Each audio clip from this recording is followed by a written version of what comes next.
Olá, nosso projeto é sobre o lançamento de um foguete de garrafa PET, feito por Francisco Pinheiro, Nicolas Queiroga, Rafael Nickeri e Rodrigo Nigri. Uma escola, a fim de ganhar uma competição de lançamento de foguetes, decidiu buscar o auxílio de nosso grupo.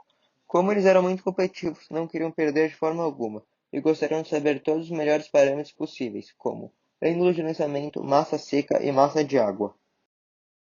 O nosso modelo tem a intenção de responder às seguintes perguntas.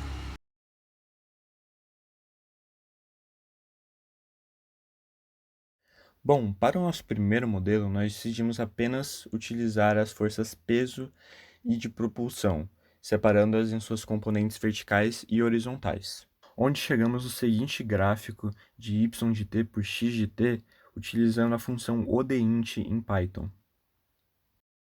Já para a nossa iteração do modelo, além das forças já antes consideradas, adicionamos também a força de resistência do ar, e as equações ficaram do seguinte jeito. Para a resultante de força em x, foram consideradas suas componentes horizontais, ou seja, a força de propulsão e a força de arrasto foram multiplicadas pelo cosseno de θ. E para a força resultante em y, foram consideradas suas componentes verticais, ou seja, a força de propulsão e a força de arrasto foram multiplicadas pelo seno de θ, e também somadas à força peso. Onde para a fórmula de propulsão, precisamos da velocidade de escape e, portanto, da variação de pressão interna. E para que consigamos obter esses dois dados, precisamos das equações de VE e PIN, mostradas neste slide. Para a implementação em Python, utilizamos a função odint, inserindo os equacionamentos em uma função modelo definida e então plotando os gráficos de y de t e x de t mostrados ao lado. Bom, agora que a gente já plotou o nosso primeiro gráfico, a gente precisa saber se ele está condizente com a realidade. Então, encontramos nos dados da literatura um experimento de um foguete lançado exatamente a 90 graus, e em seguida plotamos esse gráfico, que está mostrando lado a lado os dados experimentais comparado ao nosso modelo.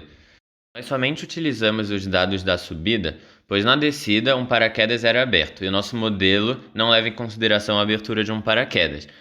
Mas isso já é considerado uma boa validação, e como pode-se observar, os nossos dados e o dado do experimento estão muito próximos na subida, ou seja, o nosso modelo foi bem validado.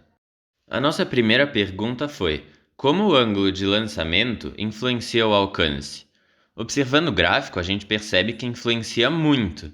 E o maior alcance foi quando a gente utilizou o ângulo de 66 graus. Então, a gente vai passar esses valores para a escola que nos contratou, para eles ganharem essa prova lançando o foguete deles a 66 graus. A nossa segunda pergunta foi: como a massa de combustível, que no caso é a água, influencia o alcance?